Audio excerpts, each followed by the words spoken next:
Now we will discuss some of the theories of intelligence.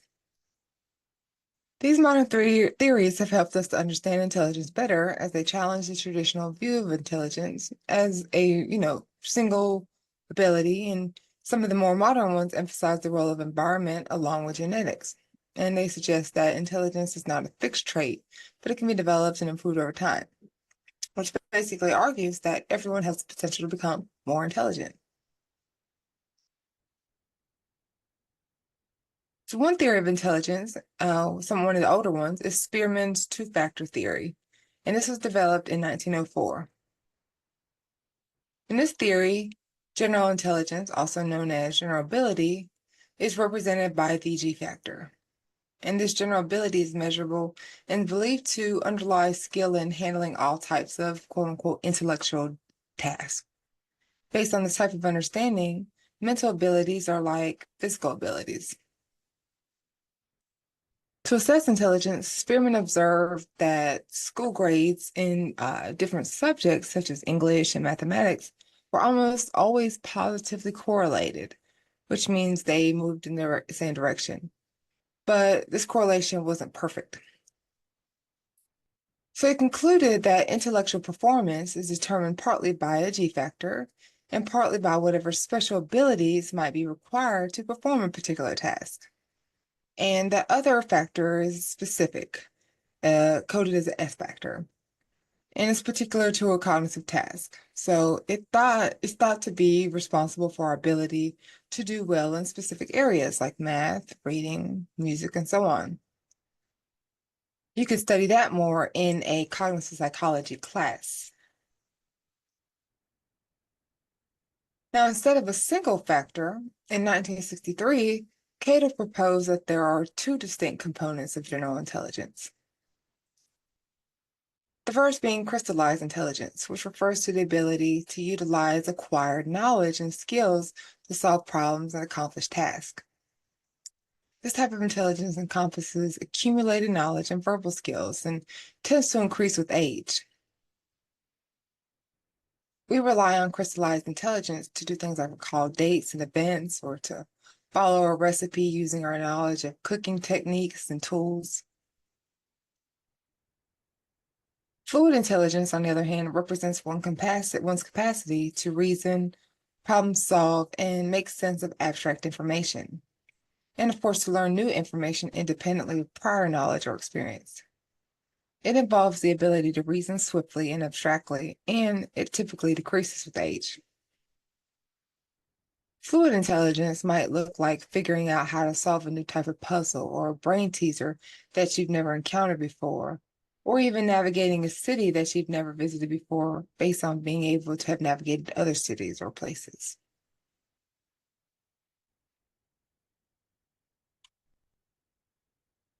So we'll take a look at this video by Sprouts that is an examination of fluid and crystallized intelligence.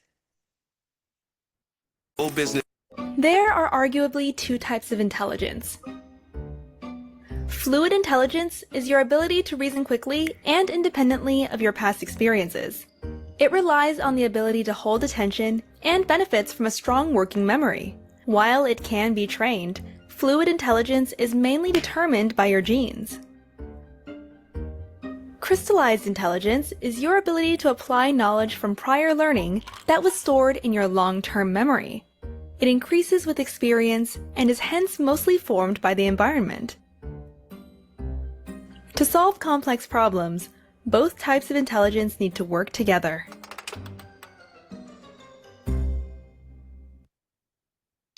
To illustrate how fluid and crystallized intelligence work, let us tell you the story of Arthur, a fine young man who wants to save a young princess that was captured by an evil witch.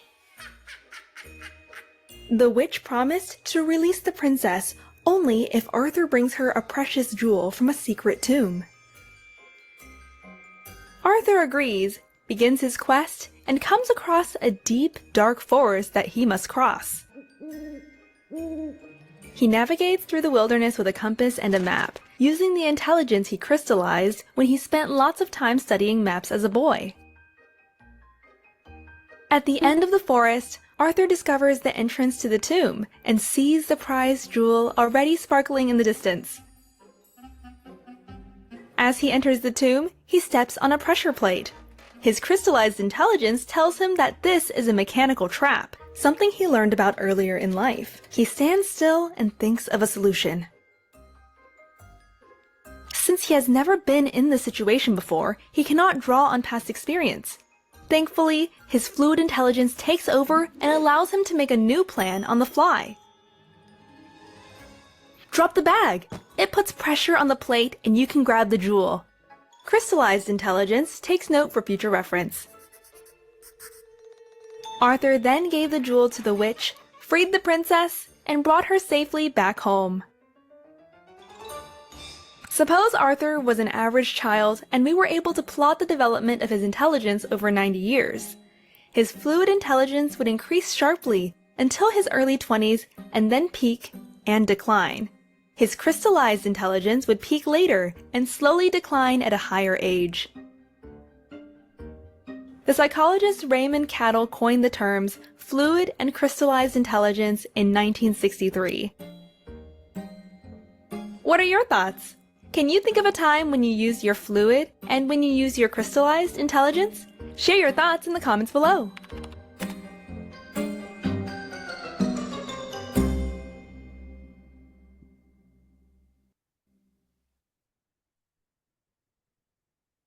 Now, in true science fashion, critics argued two components of intelligence were just too simple, which prompted Robert Sternberg to develop another theory of intelligence. Mrs. Sternberg's theory divides the cognitive processes that underlie intelligent behavior into three specific components: analytical, practical, and creative. And they are viewed as largely, although not entirely, distinct. And this is known as Sternberg's triarchic theory of intelligence. Now, analytical intelligence is the ability to think critically and solve problems. It's a type of intelligence that is typically measured by IQ tests. So think school smarts and problem-solving abilities. Then there's practical intelligence, which is the ability to adapt to new situations and to get along with others. It's the type of intelligence that is important for success in school, work, and relationships. So this is like street smarts and the ability to adapt to a changing environment and skill at handling everyday life. And then there's creative intelligence, which is the ability to come up with new ideas and solutions. It's the type of intelligence that is most important for artists, scientists, and entrepreneurs. So this is kind of coded as trailblazing smarts and the ability to deal with new situations using past experience and current skill. Along with that, the ability to generate new and novel ideas. And Sternberg believed that all three types of intelligence are important for success in life. He also believed that intelligence is not fixed, but can be developed through education and experience. The next theory that we'll introduce is Gardner's multiple intelligences theory. Gardner basically proposes there's 8 categories of intelligence, and that everyone has all 8 types to some degree. And this came from his research of people with savant syndrome, which is a condition in which a person otherwise limited in mental ability has an exceptional specific skill, such as computation or drawing.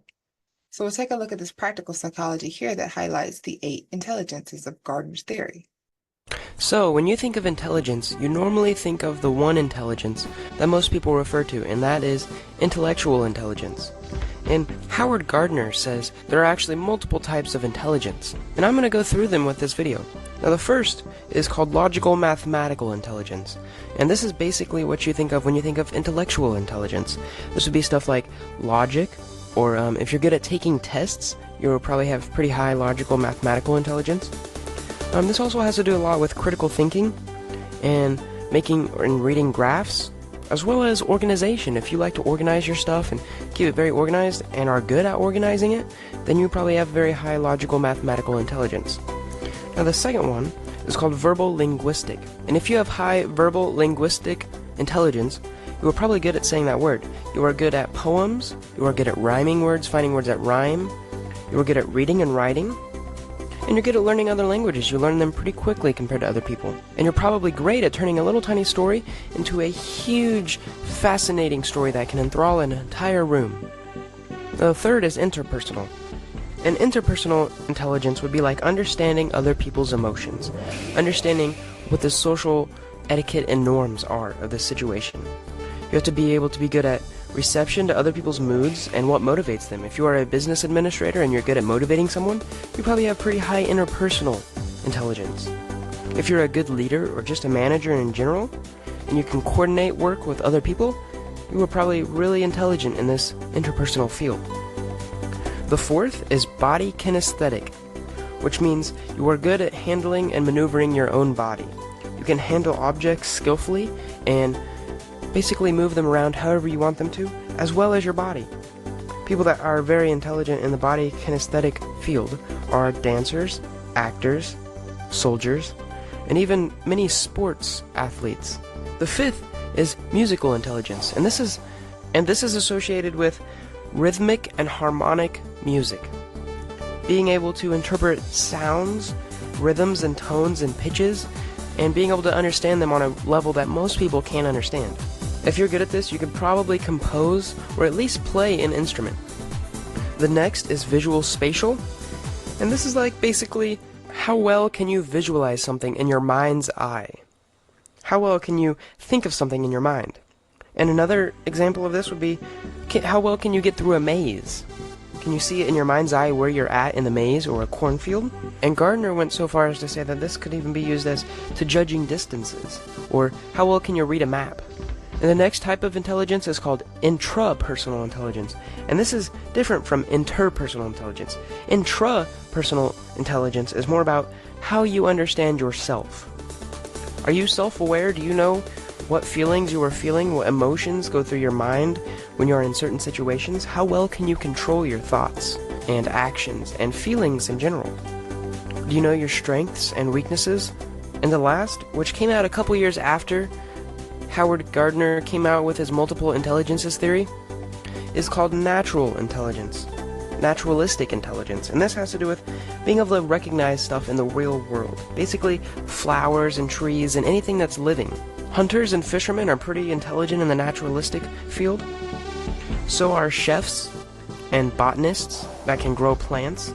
And basically anyone that is learned in any biological science is pretty intelligent in the naturalistic field. Anyways, my next video is going to be on how you can improve these, how you can become a better person through improving each one of these single intelligences to become a better human being, a smarter, a more intelligent being. More videos like this soon. Now, Gardner's theory of multiple intelligence has, been influential in the field of education. It's also helped to shift the focus from a narrow view of intelligence to a more holistic view. And Gardner's theory has also led to the development of new educational programs and teaching methods that are designed to develop all 8 types of intelligence. Furthermore, there's also a 9th possible intelligence, referred to as existential intelligence, which is the ability to ponder deep questions in life. And this one is still being developed.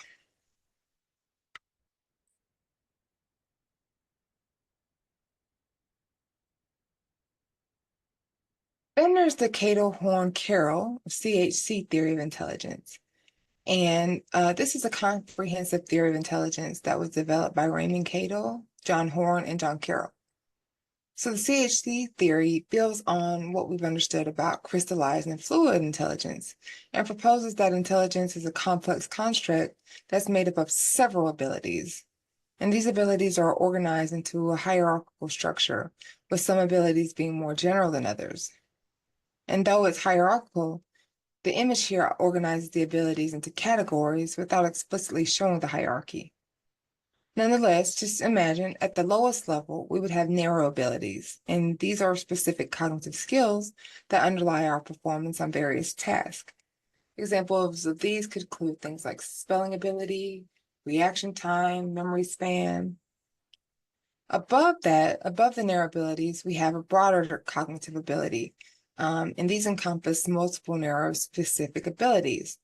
Some of these include things like the fluid intelligence and crystallized intelligence, Also includes things like short-term memory and so on. Now, there are many more of these, but this is just a few of them.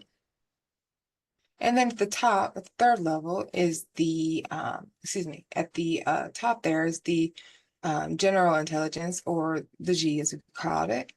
And this one represents the overall cognitive ability that influences performance across various cognitive tasks. Again, it's the same understanding of being a broad construct that encompasses a wide range of abilities.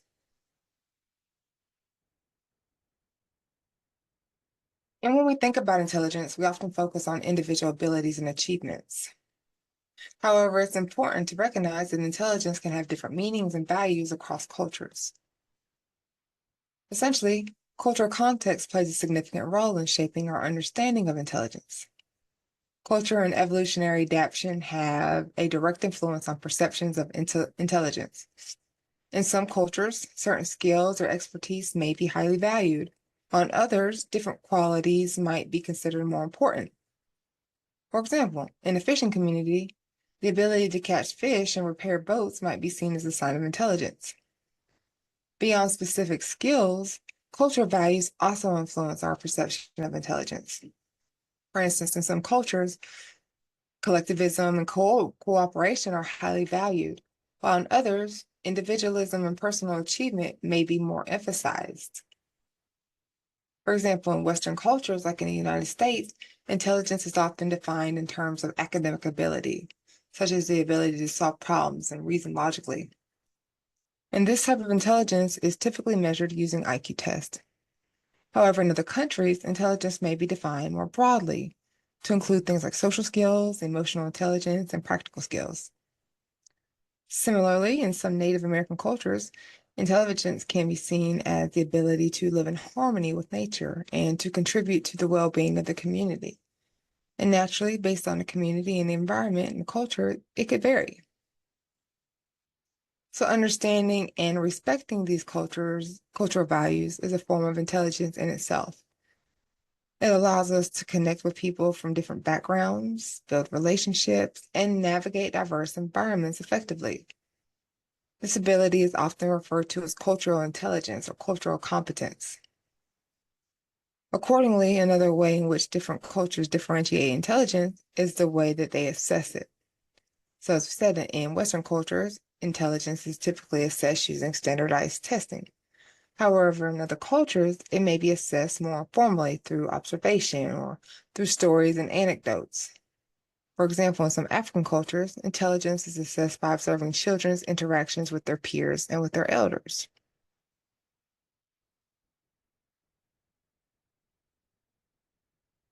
And furthermore, creativity is a vital form of intelligence.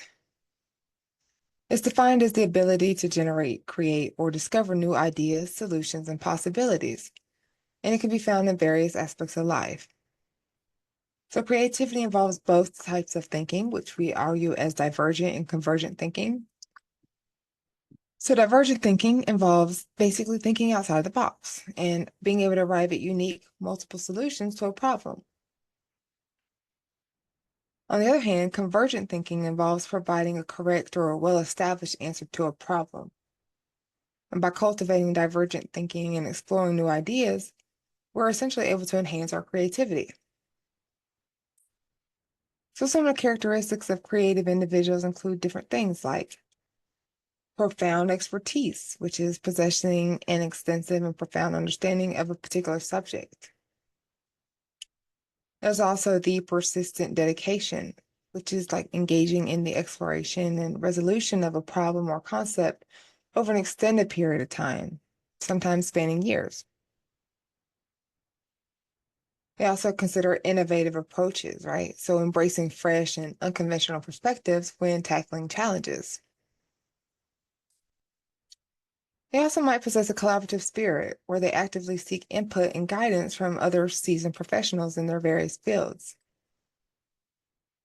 And then there's this idea of risk-taking or being bold, which is demonstrating a willingness to take calculated risk in the pursuit of groundbreaking discoveries. And so in some aspects, creativity could be a form of intelligence or a component of intelligence. This concludes our Section 4 discussion on the theories of intelligence.